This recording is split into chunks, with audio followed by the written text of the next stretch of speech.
Assalamualaikum warahmatullahi wabarakatuh. Waalaikumsalam warahmatullahi wabarakatuh. Ustazah, hari ini terima kasih sudah memenuhi undangan dari kami. Kami lakukan diseminasi penerapan budaya positif di sekolah sebagai salah satu syarat tugas dari kegiatan CGP, kegiatan guru penggerak. Sebelum kita mulai, marilah kita awali dengan berdoa terlebih dahulu. Kita awali dengan membaca basmalah bersama. Bismillahirrahmanirrahim. Bagaimana kabarnya Ustazah? Kurang kompak ya, biar semangat dan biar saya juga tidak grogi. Ayo bareng-bareng yuk, nanti kalau saya bilang gimana kabarnya Ustazah, kita jawab bareng-bareng. Alhamdulillah, luar biasa, tetap semangat, dahsyat, Allahu Akbar. Gitu ya Us ya? Jangan sampai kalah dengan semangatnya anak-anak di kelas. Gimana kabarnya Ustazah hari ini?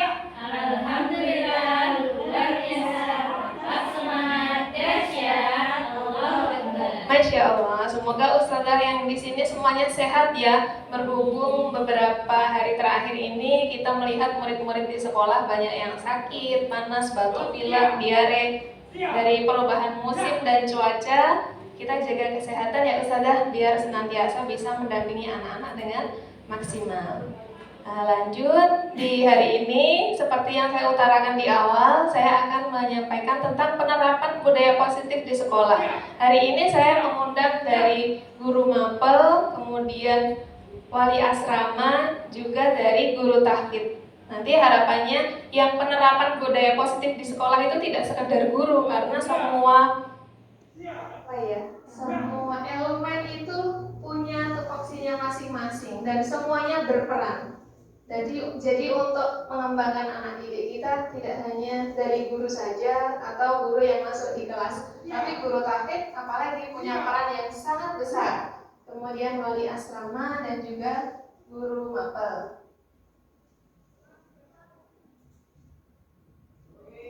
Nah, sebelum kita masuk ke materi nih, Ustazah, di sini ada yang pernah menghukum anak?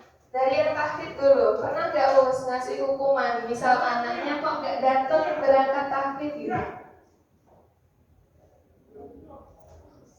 Pernah menghukum. Kalau Uslita pernah menghukum gak Us? Pernah. Uslina?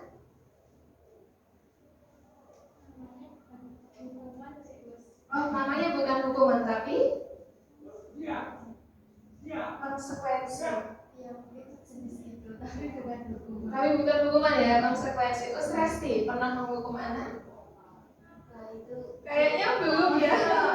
Kayaknya Resti tidak bisa menghukum karena halus ya, Masya Allah. Febri di asrama pernah menghukum anak? Pernah. Ustazah Uni pernah menghukum anak ketika di kelas maupun di asrama? Pernah. Nah, ya. Jadi hukuman atau tadi Muslina bilang konsekuensi, nanti kita akan bedakan keduanya. Pernah ya kita lakukan atau kita temukan di kehidupan kita sehari-hari. Nah, kita sharing dulu ya Ustazah ya. Yang pernyataan pertama, hukuman dapat mendisiplinkan anak. Gimana nih menurut Ustazah? Betul apa salah? Hukuman bisa mendisiplinkan anak. Pertanyaannya 3 pas nih, untuk baris ini dulu. Pertanyaan, hukuman dapat mendisiplinkan anak. Baris ini dulu, betul nggak, Ustazah? Tidak betul. Kemudian pernyataan yang kedua, pemberian hukuman dengan hal positif seperti membaca atau membersihkan halaman sekolah dapat meningkatkan disiplin anak. Betul nggak, Ustazah? Betul. Kemudian yang ketiga, pemberian penghargaan dapat meningkatkan motivasi belajar anak. Betul nggak, Ustazah? Betul. Oke, nanti kita akan bahas selanjutnya ya. Jadi tidak saya jawab di kesempatan sekarang. Kita akan masuk dulu di topik-topik pembahasan kita pada pagi hari ini. Insya Allah menarik banget kalau kita meresapi dari satu segmen ke segmen yang lain, dari satu tema ke tema yang lain. Karena ini berhubungan erat dengan posisi kita. Kita kan di sini sebagai guru anak-anak saja. Kalau orang Jawa itu guru diguguran ditiru ya. Kita itu adalah trendsetternya anak-anak mau follow kita dari apa yang kita ucapkan, dari apa yang kita lakukan. Itu anak-anak mengcopy ya, ibaratnya mengcopy dari apa yang kita lakukan. Nah, hari ini topik pembahasan kita yang pertama ada disiplin positif dan nilai kebajikan, kemudian teori motivasi, hukuman dan penghargaan, keyakinan galas, kebutuhan dasar manusia, 5 posisi kontrol, dan penerapan segitiga restitusi. Kita masuk di yang pertama ya, Ustazah, tentang makna disiplin.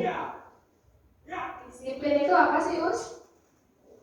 Kalau tadi pernah menghukum anak karena gak disiplin, wis wayahe jam tahfidz kok belum datang gitu ya. Terus disiplin sendiri itu apa, Ustazah? Tertib, betul sekali Usmina. Tertib. Ada yang lain mungkin? Disiplin. Tepat waktu, boleh. Semua jawaban benar ya. Nah, di sini budaya kita ini biasanya memaknai kata disiplin biasanya ya. Ini adalah sesuatu yang dilakukan seseorang pada orang lain untuk mendapatkan kepatuhan. Jadi disiplin itu untuk membuat kepatuhan. Kecenderungan umum adalah menghubungkan kata disiplin dengan ketidaknyamanan, bukan dengan apa yang kita hargai atau pencapaian suatu tujuan mulia. Padahal lebih dari itu, Ustazah, yang namanya pengertian disiplin itu sebenarnya justru membuat seseorang menggali potensinya. Jadi kalau anak disiplin hanya karena takut nanti mau dihukum, sebenarnya itu sudah disiplin belum? Belum. Tapi lebih kalau yang namanya disiplin itu memang saya butuh, kemudian saya menggali potensi saya, wajib saya adalah disiplin. Jadi disiplin itu adalah kewajiban saya, bukan semata-mata karena saya patuh pada peraturan, karena saya takut pada peraturan. Slide kedua tentang nilai kebajikan universal. Kita pernah ya Ustazah dengar kata-kata kebajikan universal. Nah, kebajikan ini adalah sifat-sifat positif manusia yang merupakan tujuan mulia yang ingin dicapai setiap individu.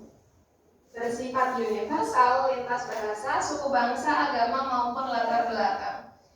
Nah, kalau nilai kebajikan yang sekarang lagi diterapkan nih di SMP Ideal Muda, itu kita sebut dengan apa? Yang biasanya Uspor dan Usifah sampaikan ke anak-anak P5, betul. Kita sedang menuju pada profil pelajar Pancasila. Hafal nggak Ustazah profil pelajar Pancasila? Hafal, ada lagunya ya. Kalau di anak-anak itu, ayo kita nyanyi dulu ya Ustazah, biar kita tidak materi terus. Nah, ini ada nih, terus kita nyanyikan bareng-bareng ya. Mungkin ini nggak urut, tapi bisa kita bersama-sama. Kayak niru itu sifat kalau pas lagi di kelas. Kita bareng-bareng ya. Pakai nadanya pergi ke Mekah. Oh iya, aku mau tamasya.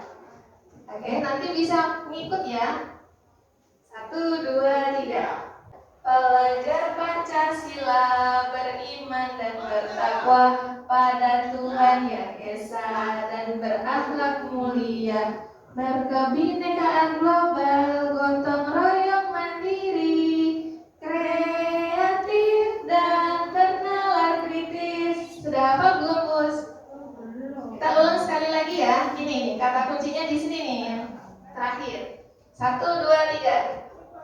Pelajar Pancasila beriman dan bertakwa pada Tuhan Yang Esa dan berakhlak mulia, berkebinekaan global, gotong royong mandiri, kreatif dan bernalar kritis. Tepuk tangan untuk semuanya.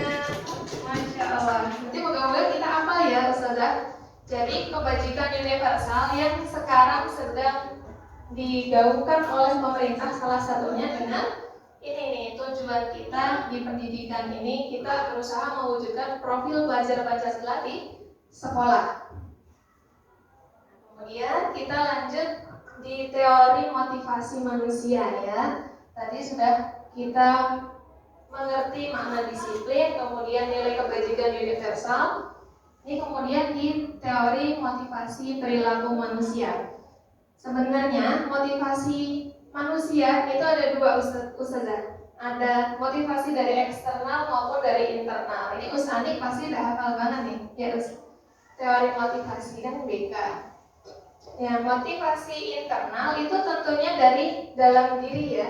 Motivasi yang timbul dari dirinya sendiri untuk menghargai dirinya sendiri. Nah, ini adalah tujuan yang paling ya, jadi motivasi internal ini tujuan disiplin positif yang paling mendalam, mendasar, lebih bermakna daripada motivasi dari eksternal. Kalau motivasi dari eksternal nih, contohnya menghindari ketidaknyamanan, menghindari hukuman. Biar aku nggak dihukum, aku tertib, aku disiplin. Nah, berarti itu motivasi dari eksternal. Kemudian untuk mendapatkan imbalan dari orang lain, termasuk biar saya dipuji, saya dapat penghargaan, itu juga termasuk motivasi eksternal. Meskipun keduanya boleh-boleh aja sih, sah-sah saja, itu manusiawi dimiliki oleh manusia. Cuman motivasi yang paling mendalam, yang terbaik adalah yang motivasi internal. Dari dalam diri seseorang itu memang saya pengen jadi baik. Baik itu tujuan saya, bukan karena orang lain dan lingkungan. Nah, berikutnya nih Ustazah, dihukum oleh penghargaan. Kita itu boleh nggak sih menghukum siswa kita? Boleh. Ada yang boleh, ada yang enggak. Oh, katanya nggak boleh ya usia. Kalau sekarang kan nggak boleh menghukum. Katanya apa ya? Sekolahnya harus ramah anak gitu ya, Us. Nggak boleh menghukum. Kalau ngasih penghargaan boleh nggak, Us? Boleh, boleh. Jadi iya, jadi boleh ya, Us. Boleh ngasih penghargaan. Nah, di sini hukuman dan penghargaan tetap kita harus menyesuaikan dengan kondisi ya, Ustazah ya. Kalau ini ada tulisannya dihukum oleh penghargaan. Keduanya bisa jadi tidak boleh ketika itu membuat anak jadi kurang dewasa, kurang berkembang secara maksimal atau optimal. Nah, di sini yang namanya dihukum tentunya kan akan menyakiti ya.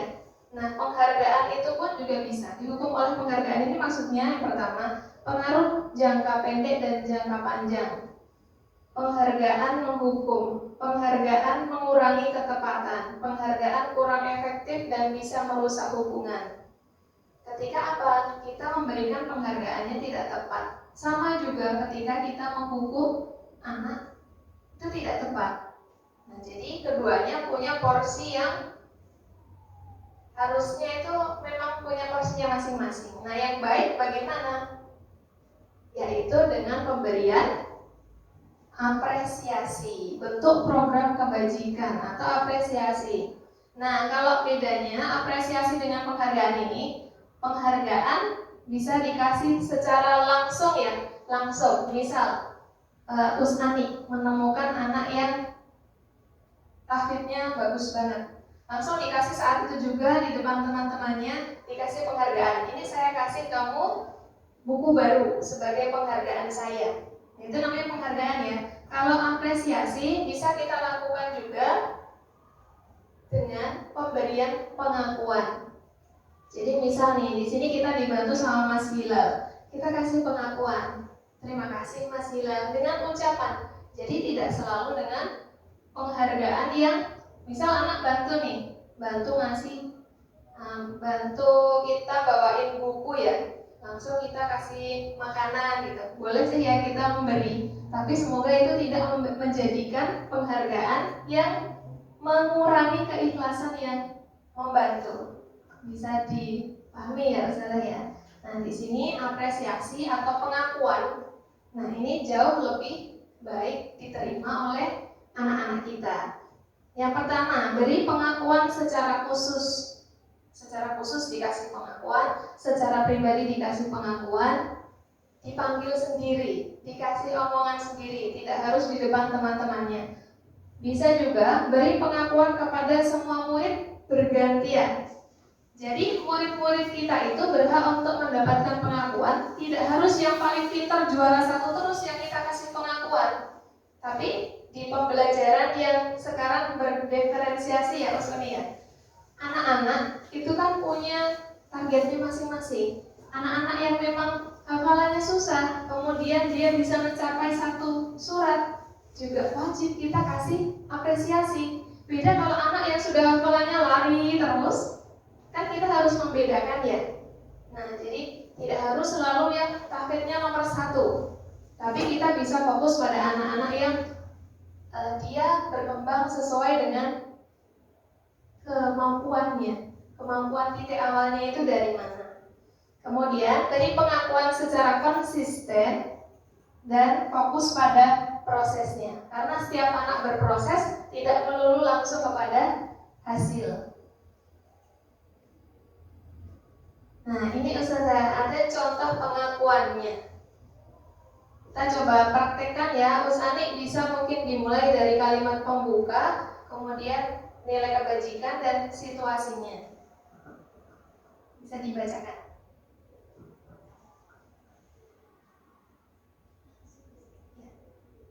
Kemarin saya perhatikan rasa empati itu besar sekali pada saat menolong murid baru di kelas kita. Kemarin saya perhatikan rasa empatimu besar sekali pada saat menolong murid baru di kelas kita. Pernah nggak kalimat itu kita sampaikan? Jadi ini namanya pengakuan. Ini namanya apresiasi dari kebajikan yang sudah dilakukan atau yang sedang kita rasakan. Oh, anak ini punya nilai plus nih. Langsung kita kasih pengakuan. Pernah kesana? Belum? Insya Allah pernah. Oke. Yang kedua, kita coba sambil meresapi ya. Yang kedua, Ustazah Resti. Saya menghargai kepedulianmu pada saat kamu membantu teman-temanmu di tugas kelompok. Ya, saya menghargai kepedulianmu pada saat kamu membantu teman di tugas kelompok. Kadang kan kita pernah ya melihat anak yang aktif mau membantu ke kelompok yang lain, misalnya kelompoknya udah selesai, kemudian membantu, atau mungkin dia sudah bisa menyelesaikan, membantu teman-teman yang lain. Pernah tidak kita memberikan apresiasi atau pengakuan begini? Nanti bisa diterapkan ya di kelas-kelas. Memang kan kegiatan kita pada hari ini adalah ya menambah wawasan kita semuanya. Saya juga ini masih berusaha memperdalam. Jadi bukan saya Devis expert, belum. Saya juga masih belajar. Saya memperdalam. Yuk nanti kita sama-sama. Saya mengajak Ustazah semuanya. Yang ketiga, misalnya nih, terima kasih untuk rasa tanggung jawabmu. Kalau ada teman murid kita, kemudian pinjam sesuatu, langsung dikembalikan saat itu juga. Jadi kan bertanggung jawab. Pinjam LCD, dirapikan lagi, dikembalikan sesuai waktunya. Kita sampaikan terima kasih atas tanggung jawabmu atau telah menjaga apa yang kita pernah amanahkan. Nah, itu penting sekali Ustazah.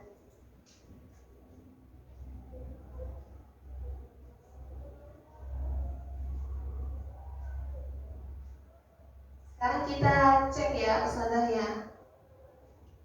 Ini perbedaannya hukuman atau konsekuensi. Tadi kan katanya Sinta pernah ngasih hukuman, kalau Uslina pernah ngasih konsekuensi. Kita akan cek ya, mana yang masuk di hukuman, mana yang masuk konsekuensi. Yang pertama, mencatat 100 kali di dalam buku kalimat saya tidak akan terlambat lagi pada saat dia terlambat ke sekolah. Itu hukuman atau konsekuensi Ustazah? Hukuman. Yang kedua, lari mengelilingi lapangan basket 2 kali karena terlambat hadir di sekolah. Hukuman atau konsekuensi? Hukuman. Yang ketiga, murid diminta push up 15 kali karena tidak menggunakan masker ke sekolah. Hukuman. Yang keempat, menggantikan kertas tugas teman yang telah dicoret-coret. Konsekuensi, betul. Yang kelima, membersihkan tumpahan air di meja tulis karena tersenggol pada saat belajar. Konsekuensi. Yang keenam, murid disuruh tidak mengenakan sepatu seharian di sekolah karena tidak mengenakan sepatu hitam. Hukuman. Yang terakhir, lari mengelilingi lapangan basket 2 kali karena terlambat 10 menit untuk mapel PJOK. Hukuman. Kita cermati sekali lagi ya. Lari mengelilingi lapangan basket 2 kali karena terlambat 10 menit untuk pelajaran PJOK. Konsekuensi. Mungkin temannya sudah pemanasan ya, terus dia telat kan dia belum pemanasan. Oke. Ini Ustazah jawabannya yang betul ya. Yang pertama hukuman karena tidak sesuai. Yang kedua juga nggak sesuai nih. Orang terlambat hadir larinya 2 kali keliling lapangan basket.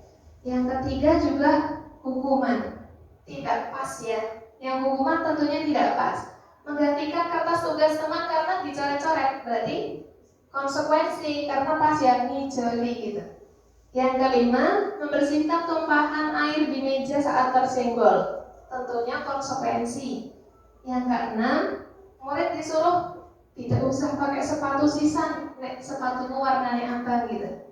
Berarti hukuman. Dan yang terakhir, lari mengelilingi lapangan basket 2 kali karena terlambat 10 menit di mapel PJOK termasuk konsekuensi. Jadi kita bisa membedakan ya. Yang konsekuensi tentunya berhubungan dan ada maksudnya, maksud gitu loh ketika diterapkan. Tapi kalau dia terlambat disuruh ngosek WC, berarti kan tidak maksud. Harusnya kan segera mengikuti biar tidak tambah terlambat. Kita gitu saja. Kita lanjut di perbedaan hukuman dan konsekuensi. Kalau hukuman itu menyakitkan, ya. Yang tadi pernah merasa menghukum, nggak apa-apa. Saya juga pernah Kak Ustazah, manusiawi ya. Nah nanti kita akan belajar lebih lagi. Hukuman itu sesuatu yang menyakitkan, sedangkan konsekuensi itu sesuatu yang harus terjadi.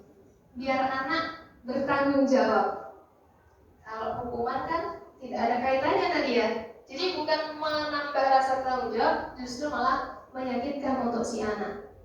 Konsep dirinya buruk kalau hukuman. Kalau konsekuensi, konsep dirinya semakin baik karena meningkatkan mungkin kehati-hatian, rasa tanggung jawabnya, rasa disiplinnya. Nanti akan saya bagikan filenya ya.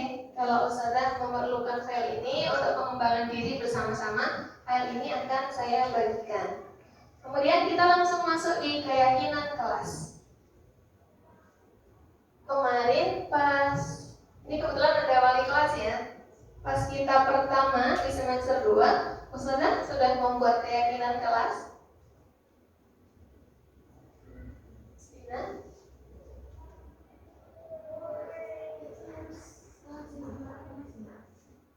Tidak harus. Jadi keyakinan kelas ini tidak harus wali kelasnya. Bisa antara wali kelas ke anak binaannya, bisa guru mapel di kelas saat mengajar. Jadi mestinya juga bisa, misalnya keyakinan kelas pada saat mapel IPA, boleh. Keyakinan kelas pelajaran IPA. Usani, Usinta juga boleh. Keyakinan kelas tahfidz. Jadi ketika kelas tahfidz, ketika pembelajaran tahfidz dimulai, keyakinan kelas ini akan berlaku. Gitu. Di asrama, Ustazah Febri, Ustazah Uni juga bisa. Ini keyakinan kelas kita ketika sedang di pondok. Jadi kalau sedang kelasnya itu kelas pondok, di jam-jam pondok, maka anak harus patuh pada keyakinan kelas yang ini gitu. Jadi tidak hanya disampaikan oleh wali kelas, bisa melalui guru mapel, wali asrama, guru tahfidz dan semuanya. Ini tentang keyakinan kelas ya Ustazah, yaitu sesuatu yang diyakini bersama berasal dari penyatuan pikiran untuk menjadi nilai kebaikan dan diturunkan di kelas.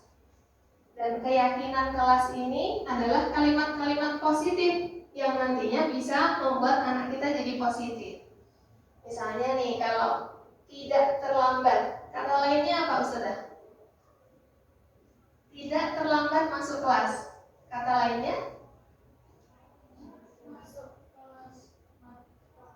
Masuk kelas tepat waktu atau disiplin masuk kelas. Nah, dengan kalimat-kalimat yang positif. Keyakinan kelas ini untuk mendukung motivasi intrinsik kembali ke nilai-nilai atau keyakinan, lebih menggerakkan seseorang dibandingkan mengikuti serangkaian peraturan. Ternyata anak-anak kita akan lebih nyaman dengan keyakinan kelas yang dibuat bersama-sama daripada dengan peraturan-peraturan.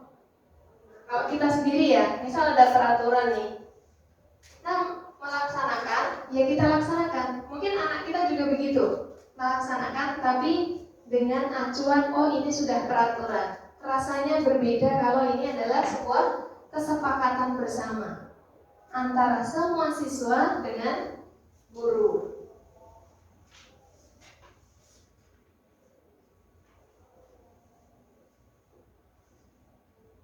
Untuk keyakinan kelas, saya akan bukakan sebentar ya. Ada video pembuatan keyakinan kelas. Kebetulan kemarin pas di semester 2 di awal, saya dan kelas 9D sudah mempraktekkan pembuatan keyakinan kelas.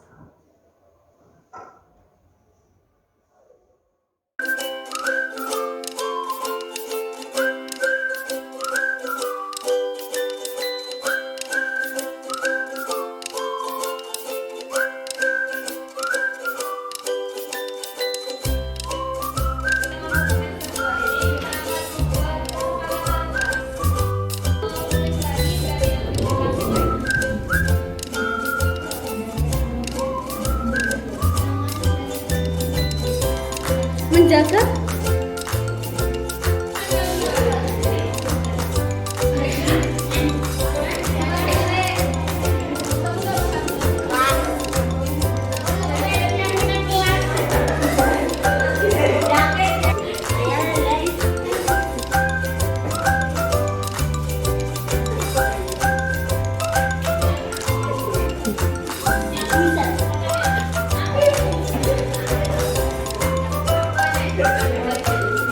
Hilda. Mana aku ya? Loro.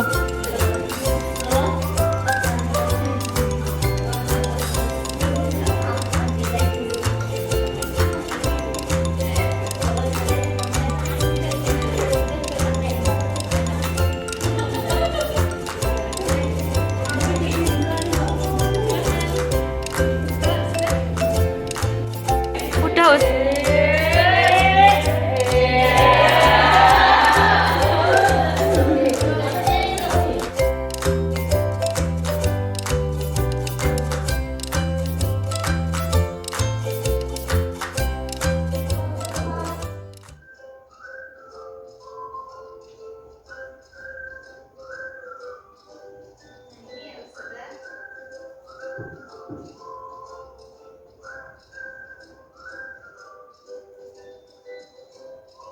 Nah, ini keyakinan kelas yang kemarin kami buat di kelas 9D. Pertama, anak-anak menuliskan keyakinan kelas yang diyakininya sebagai sebuah kalimat-kalimat positif yang nanti akan menjadi keyakinan bersama. Anak-anak bisa menulis, ini bebas ya, sifatnya bebas. Nanti kemudian baru dikelompokkan. Mungkin satu anak dengan yang lainnya bisa menulis hal yang sama, tidak masalah. Jadi ketika misalnya Usabri nulisnya disiplin atau tepat waktu datangnya, Usrasnya nulis yang sama, tidak masalah. Nanti bisa kita kelompokkan sesuai dengan tema. Nah, setelah anak menulis, anak bisa menempel di kertas manila atau kertas karton yang sudah kita siapkan keyakinan kelas yang sudah diyakininya, yang nantinya akan menjadi sebuah kesepakatan bersama. Ini anak-anaknya agak seru ya, nurung.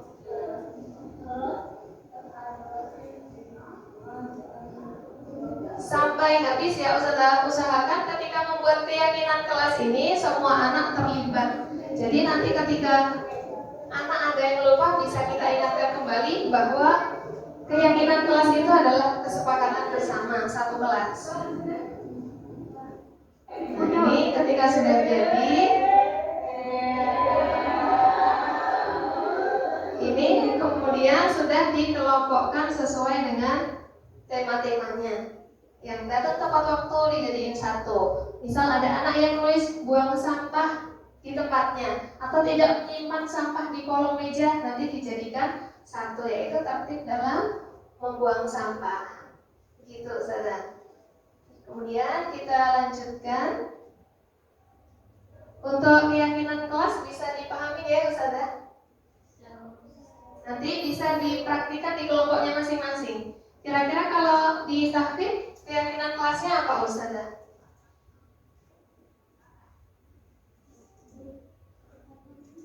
Disiplin atau datang tepat waktu ketika sudah jam halaqah tahfidz.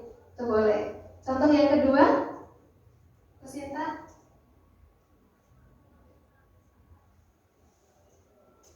Wajib setoran, iya ya. Kalau jam setoran memang harus setoran ya. Ya, berarti disiplin, memenuhi target hafalan. Itu boleh diterapkan. Di mapel pun juga bisa begitu, Ustazah Resti, Ustazah Lina. Ini adalah keyakinan kelas ketika mapel SBK.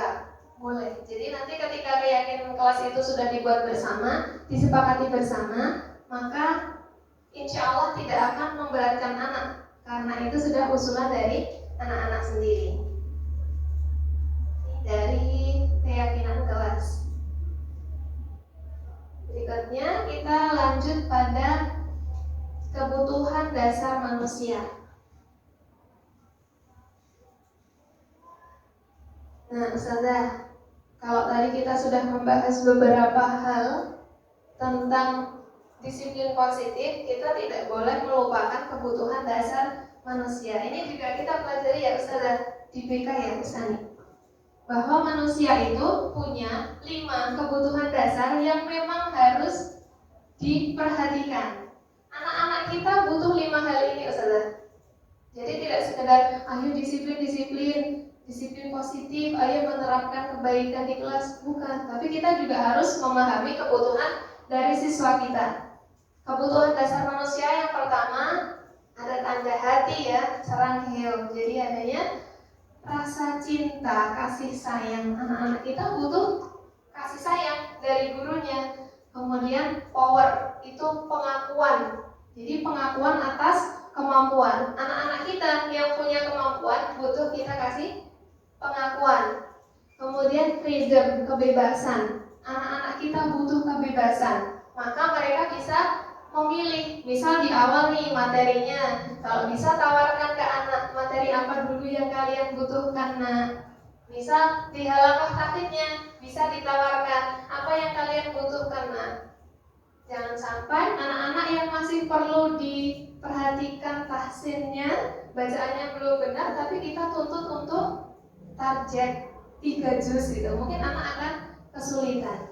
Nah, jadi kita harus perhatikan ini. Yang keempat ada fun. Jadi kesenangan. Kita juga tidak boleh melupakan kesenangan anak-anak kita. Kalau pas di kelas, perhatikan apa yang menjadi kesenangan anak-anak kita. Kalau anak sudah senang, insya Allah pembelajaran juga jadi lebih nyaman. Kalau anaknya belum senang, bagaimana caranya? Kita buat anak senang dulu. Entah dengan ice breaking, ya Ustaz Febri ya. Dulu kan pernah jadi muridnya Ustazah ya. Kita ice breaking dulu. Materinya tidak harus terpatok hari ini 1 kali selesai atau apa. Yang penting anak sudah nyaman dulu di dalam kelas. Kita penuhi dulu kebutuhan anak. Misal di jam tahfidz, sebelum kita belajar tahfidz, diajak ngobrol dulu, diajak kisah-kisah. Kisah dulu, kisah hikmah tentang seorang anak di bawah 5 tahun bisa menghafal 30 juz, atau nenek tua ya yang terakhir itu infonya 72 tahun bisa hafal 30 juz. Jadi kan kita cerita dulu, menginspirasi anak-anak biar senang. Jadi tidak langsung ayo harus hafalan gitu, tidak ya. Kita bisa membuat suasana lebih berbeda, lebih menyenangkan dan anak nyaman. Yang kelima adalah survival, yaitu anak-anak bisa bertahan hidup. Bertahan hidup artinya dia nyaman dan dia bertahan. Kalau yang di pondok berarti anak nyaman, senang, bertahan itu berarti memang dari kelas 7 sampai kelas 9 dia bertahan, senang, bisa mengelola, memanajemen dirinya, sehingga ketika ada masalah, ya anak bisa survive. Berikutnya langsung ke topik 5 posisi kontrol. Ustazah, di sini sebenarnya kita sebagai guru itu punya 5 posisi. Yang pertama sebagai penghukum, yang kedua pembuat rasa bersalah, yang ketiga sebagai teman, yang keempat ada pemantau, dan yang terakhir sebagai manajer. Kalau kita posisikan nih, kira-kira Us Febri ada di posisi nomor berapa? Teman, Ustazah Uni. Posisi keempat. Keempat, pemantau. Bagus. Us Resti. 4, pemantau. Uslina.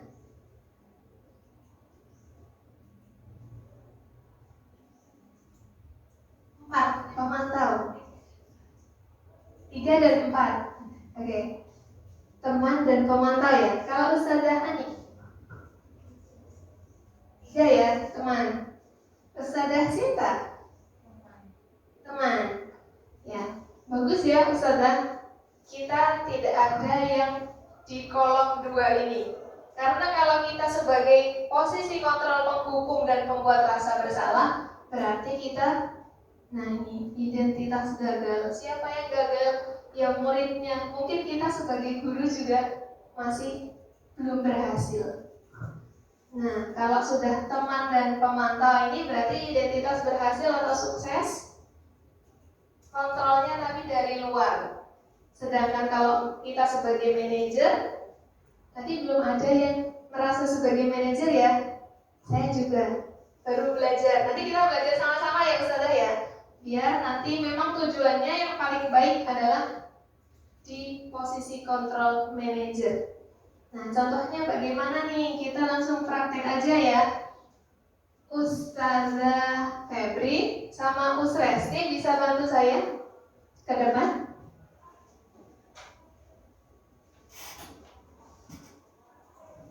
Us Resti sebagai gurunya, Ustazah Febri sebagai muridnya. Kita akan praktekkan ketika seorang guru di posisi penghukum melalui perkataan dan perbuatan. Kelihatan nggak Ustazah? Atau Us Febri yang sini biar Us Resti bisa membaca. Enggak Us Resti.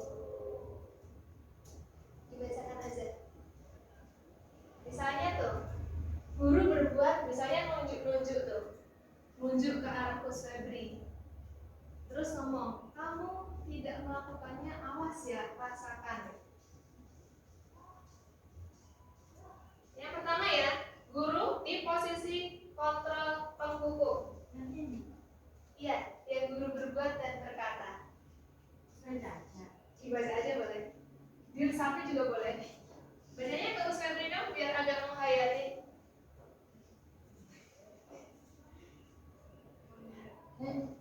Menghargai, menunjuk, menyakiti, menunjuk. Itu berbuat Ustazah. Misalnya Ustazah nunjuk ke Us Febri gitu. Kamu itu gitu. Maaf ya Us. Iya. Iya. Terus yang guru berkata, Us Resti mengatakan,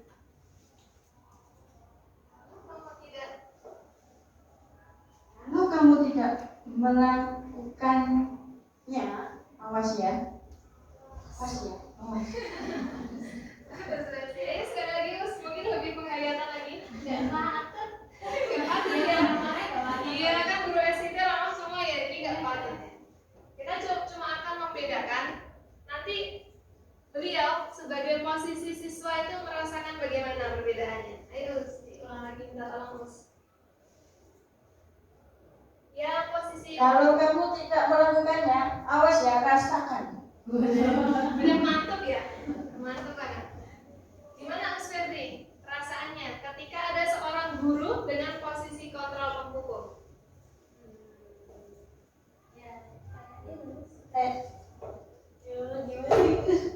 Nyaman? Enggak. Tidak. Tidak nyaman. Sekarang yang kedua, pembuat rasa bersalah. Ayo Us Resti lagi. Yang merasakan biar awet ya, Us Febri, nanti biar bisa membedakan. Monggo Us. Enten gini enten setunggal. Enten gini mejane Us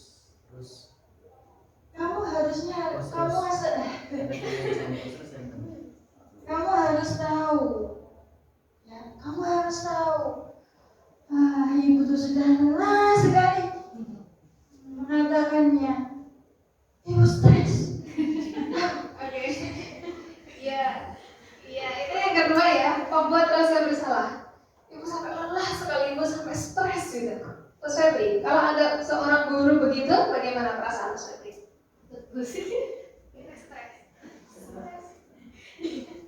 Ikut pusing. Oh, di sana ada ke audien. Gimana? Pusing sih. Oh, ikut pusing, tapi nggak ikut stres ya? Ikut pusing. Baik.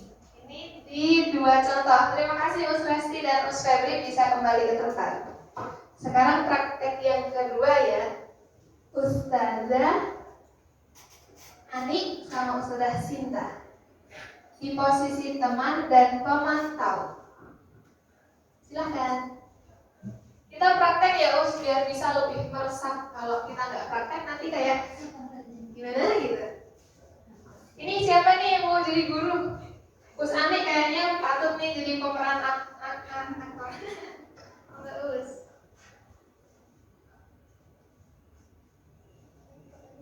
Ya, teman. Ayolah, lakukan demi ibu gitu. Contohnya. Ayolah, lakukan demi ibu. Masa kamu tidak mau? Ingat, tidak, ibu pernah bantu. Ya. Gimana nih kalau Usinta dapat pernyataan begitu dari gurunya? Ayolah, masa kamu gak kasihan sama ibu? Gimana perasaannya Usinta? Ada ke audien boleh? Teman-teman. Nyaman saja, mana berarti memang seperti temannya gitu. Iya, nyaman ya. Tadi kalau yang pertama, Us Febri itu tidak senang kalau di posisi penghukum, Us Febri merasakan tidak senang. Di posisi pembuat rasa bersalah, Us Febri merasakan pusing. Nah, ini di posisi teman, Usinta merasakan nyaman. Sekarang di posisi yang pemantau. Ini bedain ya Us antara teman dan pemantau. Perasaan Usinta gimana? Apa peraturannya? Misal nih, Usinta lagi terlambat nih. Usinta terlambat datang ke kelas. Kemudian Us Ani menegaskan kembali. Apa peraturan kesepakatan yang kita buat? Diulangi Us biar lebih dalam Us. Hah? Iya, gak apa-apa kalau lebih dalam. Nah, Kenapa datang terlambat? Apa peraturannya yang sudah kita sepakati? gimana perasaannya kalau dibanding dengan posisi teman tadi? Lebih apa? Ada ke audien boleh ke teman-teman? Ketika Usinta diberikan pencerahan dari gurunya atau kalimat-kalimat dengan posisi pemantau, bagaimana perasaan Ustazah? Oke. Merasa apa? Merasa dipantau. Merasa bersalah mungkin karena bersalah. Oh iya, menyadari bahwa berbuat kesalahan. Anak lebih menyadari ya. Oke, terima kasih untuk Ustani dan Ustazah Sinta, boleh kembali. Sekarang kita praktek di yang manajer ya. Masih ada satu lagi. Ustazah Uni dan Uslina, satu saja di yang manajer.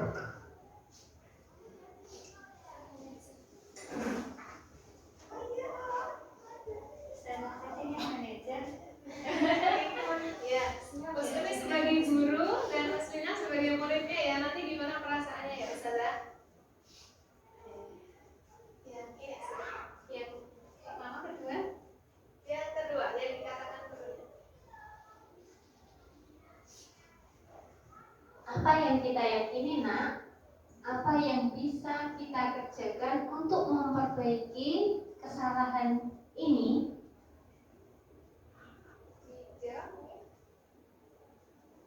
Jadi gimana perasaannya Uslina ketika sedang bersalah tapi guru mengatakan hal seperti itu?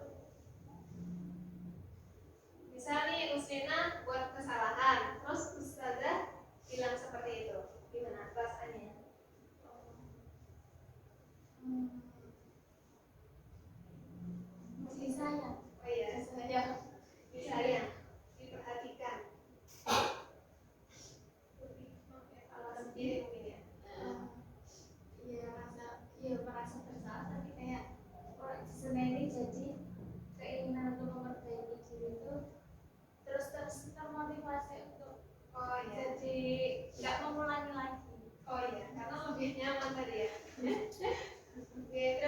ya. Terima kasih Ustazah Uni dan Ustazah Lina. Sudah kita bisa bedakan ya perasaannya. Perasaan sebagai murid yang tadi merasakan jadi guru, yang merasakan jadi guru. Tapi Resti insya Allah gak begitu ya.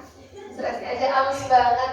Insya Allah bukan di posisi penghukum dan pembuat rasa bersalah. Kita akan coba merasakan aja dari pihak anak.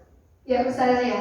Ternyata kalau di posisi penghukum dan membuat rasa bersalah itu sangat tidak nyaman. Kalau di posisi teman dan pemantau enak, lebih senang, lebih terawasi. Tapi kalau yang posisi yang terakhir nih, manajer, posisi manajer ini memang tujuan kita ya. Kita semua sedang mengarah ke sana, berusaha insya Allah. Jadi ditanyakan, apa yang bisa kita yakini nak? Apa yang harus kita lakukan untuk memperbaiki kesalahan kamu? Jadi bareng-bareng. Ustazahnya mengingatkan, tadi Uslina merasakan lebih nyaman aja, lebih senang kayak diperhatikan saat melakukan kesalahan nggak dimarahi. Jadi malah termotivasi, terdorong untuk memperbaiki dirinya. Nah itu berarti dari 5 posisi kontrol ini yang lebih enak dirasakan dari guru sekaligus untuk murid yang mana Ustazah? Ya, yang posisi manajer. Bismillah ya, kita akan mengarah ke sana. Di yang terakhir nih yang mau kita bahas tentang segitiga restitusi.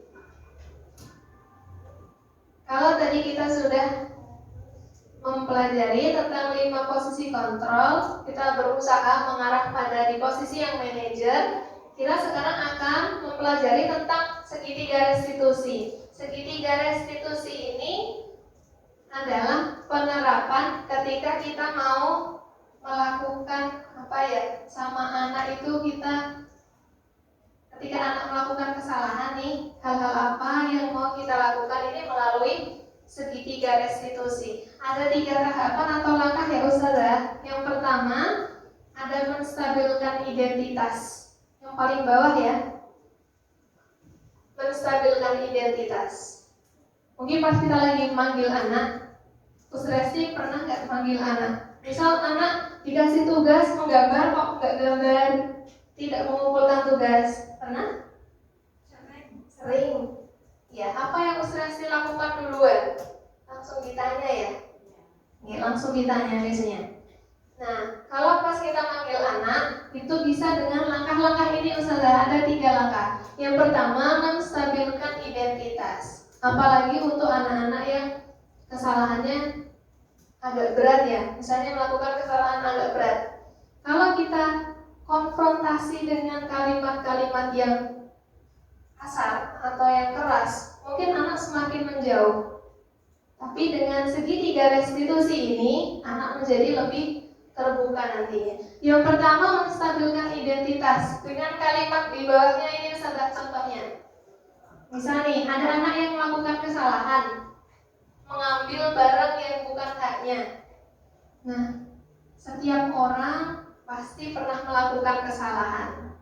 Itu salah satu contohnya ya. Contoh bahwa kita perlu melakukan menstabilkan identitas dulu. Tidak langsung memberikan judgement kepada anak yang bersalah. Bisa juga dengan kalimat, kamu bukan satu-satunya yang pernah melakukan ini nak. Jadi kita stabilkan identitasnya anak kita dulu. Tidak langsung menghakimi, tapi kita coba biar kita bisa merasuk kepada anak. Anak juga jadi lebih terbuka. Dengan kalimat tadi ya Ustazah ya, setiap orang pasti pernah melakukan kesalahan nak. Kamu bukan satu-satunya yang melakukan ini. Nanti kita coba praktek ya. Kalau ada anak yang mungkin bersalah, kita temukan, distabilkan dulu identitasnya. Setelah menstabilkan identitas, ada yang namanya validasi kebutuhan. Kita mencari tahu apa sih kebutuhan anak kok sampai melakukan hal itu. Contohnya ini ya, dengan kalimat kamu tentu punya alasan mengapa melakukan itu. Kamu tentu punya alasan kenapa terlambat datang. Kamu tentu punya alasan kenapa nggak pakai sepatu warna hitam. Kita tanya dulu, tidak langsung menghukum. Sepatumu warna hitam, ayo nggak usah pakai sepatu sekalian kayak tadi, berarti menghukum ya. Nah di segitiga restitusi itu kita tanya dulu kenapa sih, dia nanti akan cerita. Misalnya nih, kemarin saya kehujanan, sepatu saya basah, saking basahnya sepatu saya sampai bolong, sampai jebol karena sudah lama sepatunya sudah aus, jadi kena air langsung jebol, tidak bisa saya pakai. Nah, dengan hal itu kita bisa melihat dari sisi-sisi kebutuhan dasar murid itu tadi. Atau dengan kalimat, adakah cara yang lebih efektif, Nak? Misalnya ya, tadi terlambat. Saya terlambat karena angkotnya telat, Ustazah. Nah, terus kita tanya, adakah cara yang lebih efektif biar kamu tidak terlambat lagi besok? Lebih nyaman nggak Ustaz Febri? Ya, adakah cara yang lebih efektif? Nah, dengan cara itu kita sebagai guru otomatis membuat anak jadi berpikir, oh mungkin saya besok bangunnya lebih pagi Ustazah, biar tidak ketinggalan angkot yang pertama. Nah, jadi bisa ya Ustazah kita praktekkan. Setelah menstabilkan identitas, diikuti dengan validasi kebutuhan.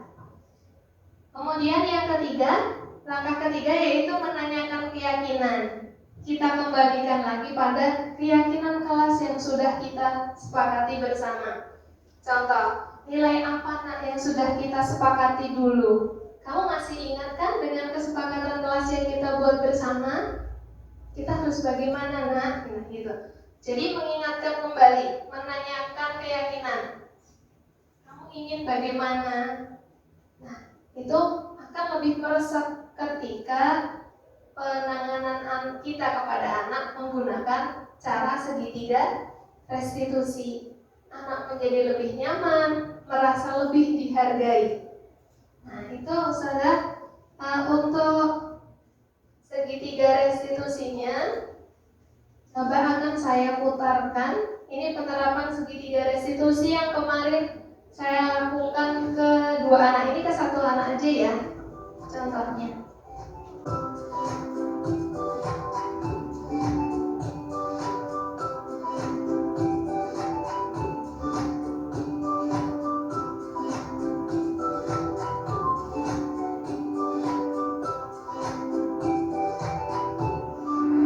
Ini langkahnya tadi ya. Nah, ini penerapan segitiga restitusi dalam pembelajaran ketika ada siswa menyalahgunakan laptop. Pas pelajaran bahasa Indonesia, ada satu anak yang menyalahgunakan laptop untuk chatting. Silakan. Silakan dulu. Asma kelihatan segar. Jilbabnya rapi sekali. Gimana kabarnya? Sehat ya? Sehat. Mbak Asma kira-kira tahu nggak kenapa pagi ini sudah dipanggil sama saya? Belum. Ya. Tadi pagi Mbak Asma pelajaran bahasa Indonesia pakai laptop ya pelajarannya. Ya. Laptopnya selain digunakan untuk belajar, digunakan untuk apa lagi Mbak Asma? Mungkin ada hal yang lain.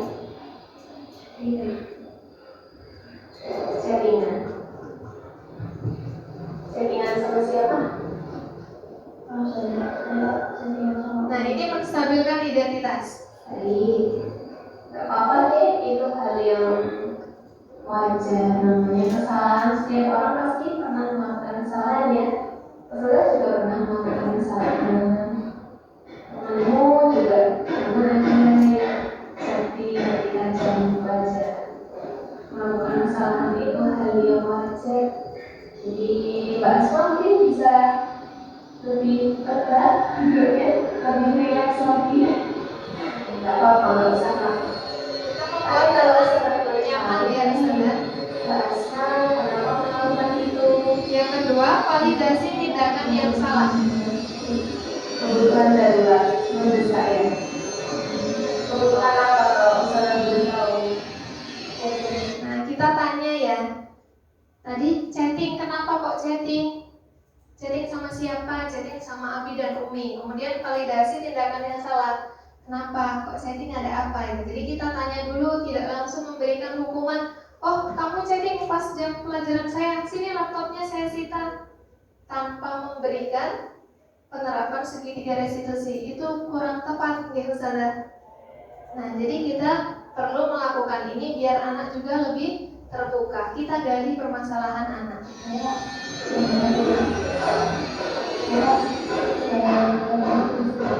Oh, sebetulnya tidak.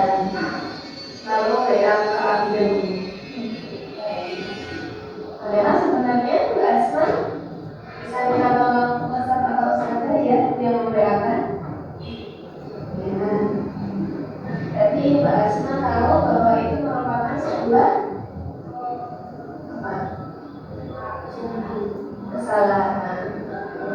Sampai anak mengakui bahwa yang dilakukan adalah sebuah kesalahan. Jadi anak sadar, oh saya melakukan kesalahan gitu. Tidak langsung, sini laptopnya disita, kan berarti mungkin anak berontak. Kok laptopku disita ya gitu. Tapi dengan kita arahkan dulu, anak akan tahu bahwa memang dia melakukan sebuah kesalahan. Yang terakhir yang ketiga, menanyakan keyakinan.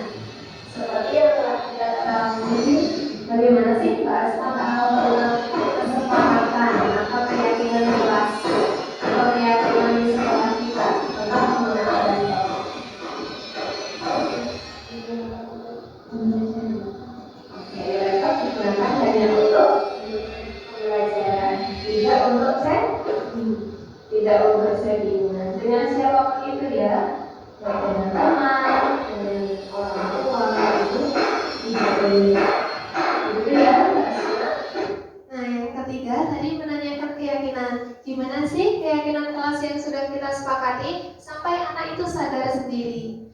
Laptop hanya digunakan untuk aktivitas pembelajaran. Jadi kita ingatkan lagi Ustazah, oh ini loh, berarti saya tadi menyadari, oh saya beneran memang saya melakukan kesalahan. Seharusnya sesuai keyakinan kelas berarti laptop hanya untuk pembelajaran, tidak untuk chatting gitu. Anak benar-benar menyadari. Baru setelah itu kita tutup ya, bahwa itu sebuah kesalahan.